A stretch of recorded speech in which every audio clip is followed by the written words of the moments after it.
Olympus Granite is the home of the $21.99 kitchen. That's right, choose from select granite and get a complete kitchen countertop makeover for just $2,199. Let Olympus Granite design your dream kitchen with the best quality craftsmanship and turnaround time in the industry. Most jobs can be finished in 2 weeks or less, and they all come with a lifetime warranty. Don't wait, call today, mention this commercial and get a special discount.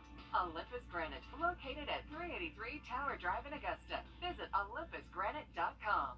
Watch 1226 on your side, wherever you go. From the station that's on your side, this is News 12 at 6 o'clock.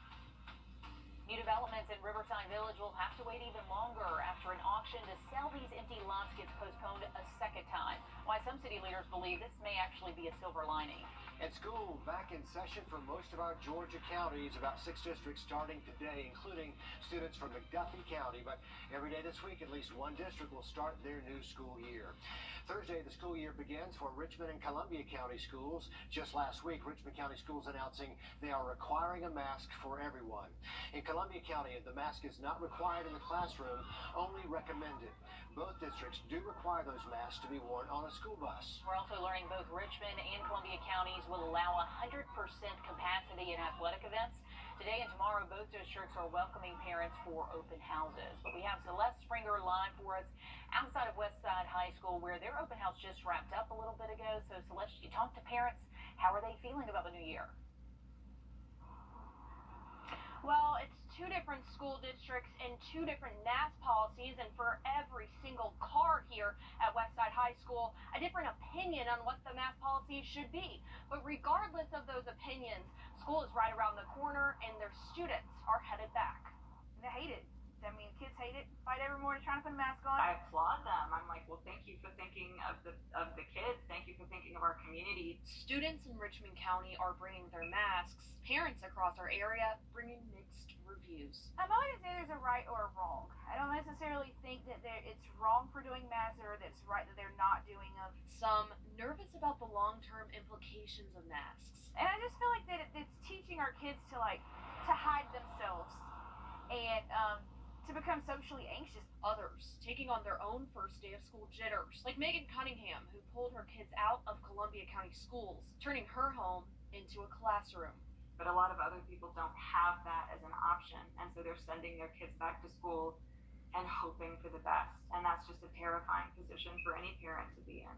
Columbia County's decision to let kids go unmasked, that was kind of the deal breaker for me. though at its core, this doesn't seem to be about masks or no masks. How these children are going to live their normal life again. Rather, normalcy, and whether we should reach for it now or hold off just a while longer. I posted in 5 different local parent Facebook groups, and in vast majority, the parents I spoke to and that commented disagreed with whatever district they're in, their mask policy. But that being said, there was one common theme between all of the comments, is everyone just wants what's best for our kids, and that was consistent. And that does make sense, but boy, it's different depending on what county is doing what. And this year, the parents really are on edge with whatever decision they're faced. Celeste, thanks for the live update there. Parents, open house continues tomorrow in Richmond County. Elementary and K through 8 schools have theirs tomorrow. That'll be from noon until 6. In Columbia County, elementary schools have their open house tomorrow from 4:30 until 6:30. Tonight we can confirm as kids get ready to head back to school, 3 children are under the care of the Children's Hospital of Georgia, admitted with complications of COVID-19.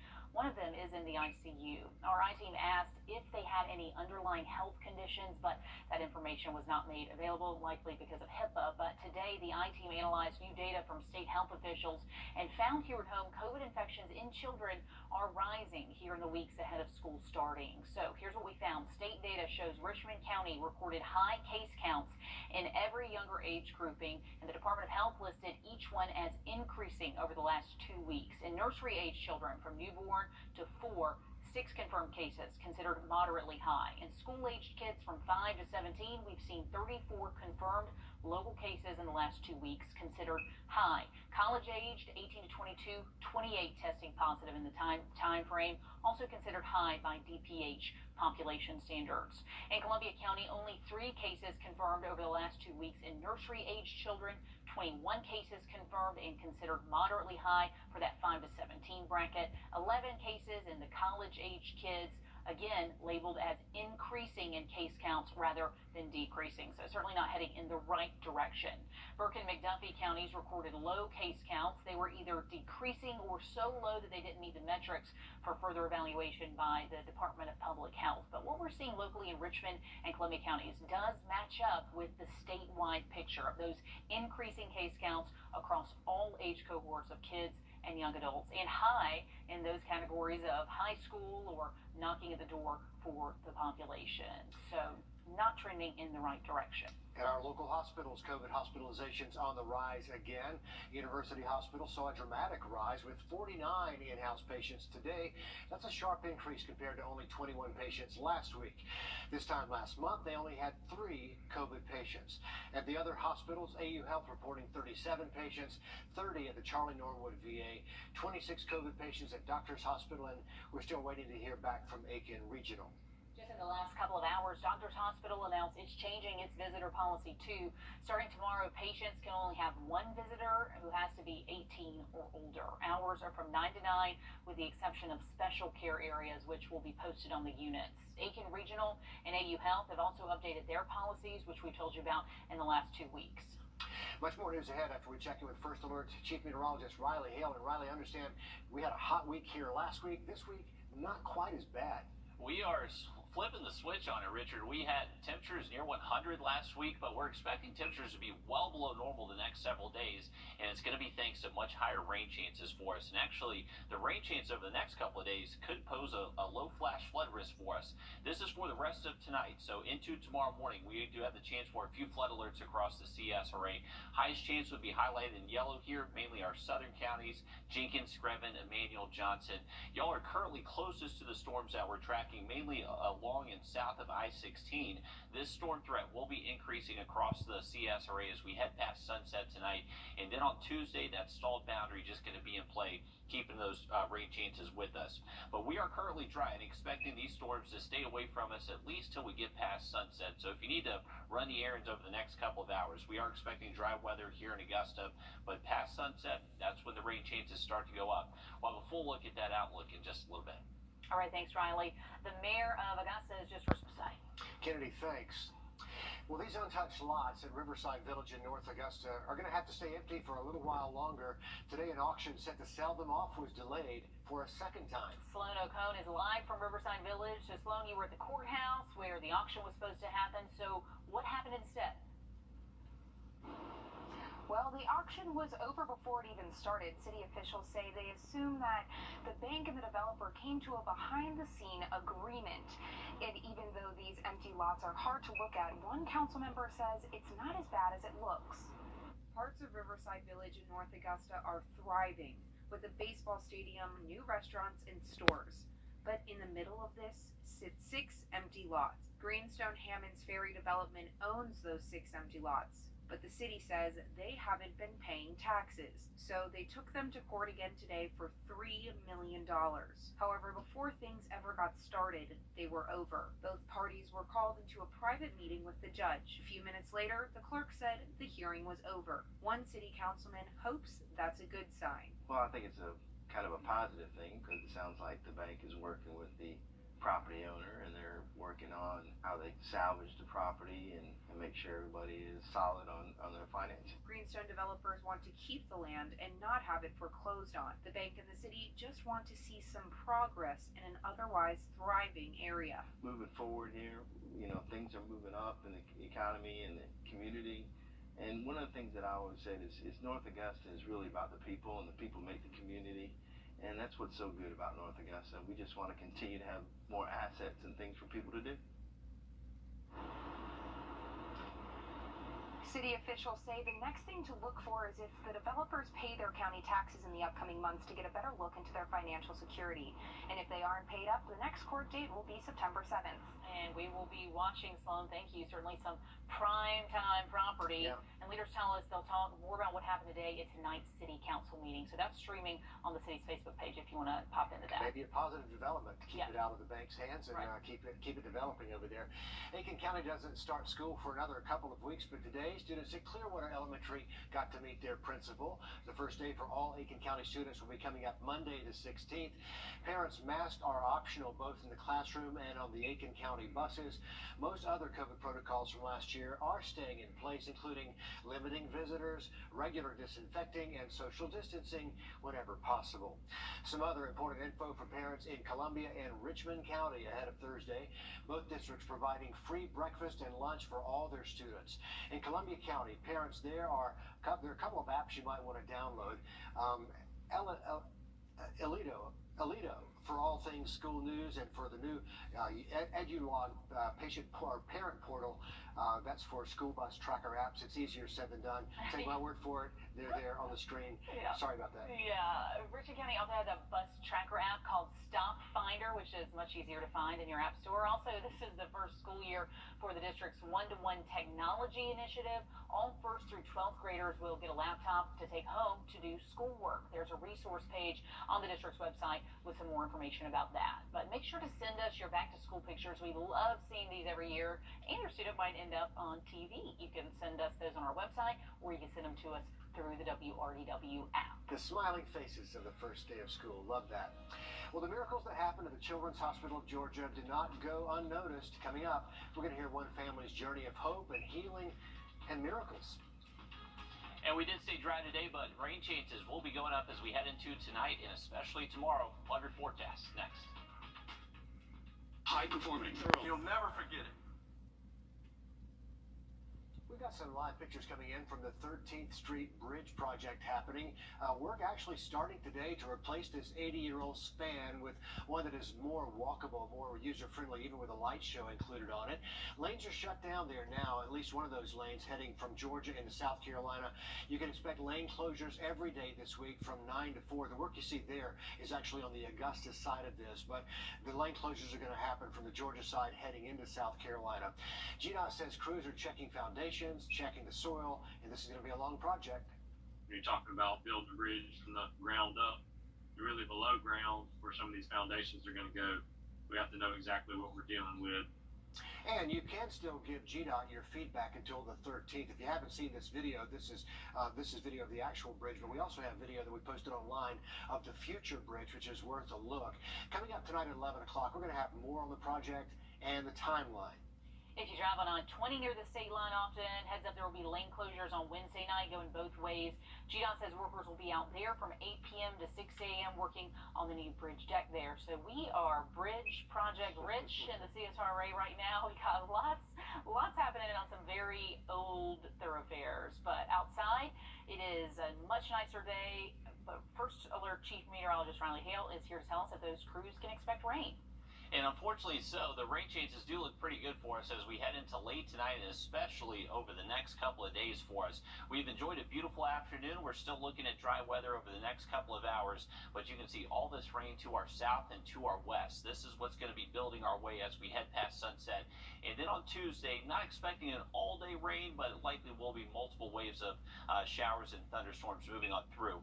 Currently speaking, this is the boundary that is stalled to our south. We're on the good side of this front right now, enjoying some drier air and much less humidity. But this front will be building north into tonight and tomorrow and staying in place over the next several days, which is going to help set off a good bit of showers and storms. So into tonight, we have the risk for some downpours, could trigger a few flood alerts across the area. And then throughout the day on Tuesday, this boundary will just initiate on and off showers and storms throughout the day. And continuing that chance even into Wednesday, Thursday, this boundary doesn't really dissipate all too much. Still going to hang around the region through most of the work week. From now through Saturday, our rain total is looking pretty good, especially if you live south of I-20. The highlighted in red and orange here, the 2 to 4 inch range, which is mainly for areas south of Augusta. Here in Augusta, we're expecting 1 to 2 inches, but this is in general, folks. Remember, if we just see one decent storm pop up and sit over one spot for an hour, that can produce 2 to 3 inches of rain very easily with the rain rates we're anticipating. Now, the flood threat for the rest of today and tonight, mainly south of I-20, that slight slight risk highlighted in yellow there. Still a marginal risk for us here around Augusta, anywhere north of I-20. Just a little bit lower threat for us, but still not zero. We could definitely still see some heavy rain here in Augusta. That threat sticks around for Tuesday into early Wednesday morning, so this is going to be a good, solid 24, 36-hour stretch for us where we do have that potential for some downpours that create some issues for us. But overall, the flooding problems look to be very minor, not expecting river flooding. If anything, it would be some ponding on roadways. Maybe we see a small stream or creek get a little bit higher that starts to trickle over a roadway. That would be the majority of the problems we're expecting. We're currently at 93 here in Augusta, which feels pretty warm, but the good news is the heat index is kind of just feeling like your temperature, thanks to much drier air in place out there this afternoon. Not seeing those heat index values up to 105 any longer. And for your Tuesday, those high temperatures are going to be much cooler than average, thanks to a good bit of cloud cover throughout the day tomorrow. That should keep our high temperatures generally in the mid to low 80s. And throughout the day on Tuesday, can't rule out a passing shower storm at any point during the day, so make sure you have that umbrella starting off for that morning commute Tuesday morning. As we head later towards the weekend, those temperatures do look a little bit warmer for us, back in the 90s by Sunday. Afternoon storms mainly for the weekend. In honor of Miracle Monday, we partnered with Children's Hospital of Georgia to share their stories of hope and inspiration. Zana Halliburton introduces us to one of the many families whose lives have been transformed thanks to our Children's Hospital. Chris and Ann Kenny became a part of the Children's Hospital of Georgia family 3 years ago. At 20 weeks, there were concerns about the way the blood was flowing in the baby's heart. So we couldn't tell certainly what was going on because the heart was too small, but we needed to be referred to Children's Hospital of Georgia. They learned their fourth son, Philip, had a major heart condition. It's a total gut punch. He didn't know what his future would look like, if it was even possible that he would even survive to be born or make it through the surgeries that he was going to have to go through. They had to wait until he was born before they could evaluate his heart. Philip was born 8 weeks early at 3 pounds and 2 ounces. And their goal was not, at that point, it couldn't be getting him to surgery. It was, we just have to keep him alive. And for that first week, he really hung on the absolute sort of edge of life and death. Philip spent 2 months in the neonatal and pediatric intensive care unit. He had his first heart surgery when he weighed 5 pounds. He had several serious critical congenital heart defects that all had to be corrected, and so there weren't any other options for us. That we say to each other after we got the diagnosis that the only way out was through the fire. This was the first step to allow his heart to grow and be healthy enough for an even bigger surgery. We were going to stay as positive as we could and just to see everything as a blessing. Which is tough because when you're in that sort of dark place and you don't know whether your child's going to live to the next day, you have to fight to find the hope. Yeah. When he was 8 months old, Philip had a full open heart surgery. Now blood was able to flow correctly from his heart to his lungs. Philip wouldn't be here if it wasn't for this hospital and the amazing people who work here. So we're so lucky. Now Philip's parents say they can focus on the future and not live hour by hour. Now we get to focus on things like him starting preschool and him, learning his letters, and now he is this wild, rambunctious 3-year-old who gets to be a normal kid just like everybody else. In Augusta, Zana Halliburton, on your side. Just such a special place. You know the minute you walk in and see the work that they do with these kids. But Philip's heart is fixed. It's not cured. He will continue to have appointments and checkups as he gets older. But I love to see him running through the lobby of the hospital there. That's what every parent, dreams of. They're worried about the real things now. Starting school, preschool, all that kind of worry. That's the best kind of worry. Yes. Children's Hospital of Georgia relies heavily on support from our community to help make these miracles possible, and we really want you to all get involved. We all want to be involved in it. Yeah, if you donate, all the money you donate stays local, so that's an amazing thing. We have a link on our website, Wrdw.com. Just search Miracle Monday. We've been telling these stories for years, and they never get old. No, just love that. Pulls at your heartstrings every time. Zana, thank you for that. Just ahead in sports, Simone Biles, she's back. What we can expect from her tomorrow. Plus, how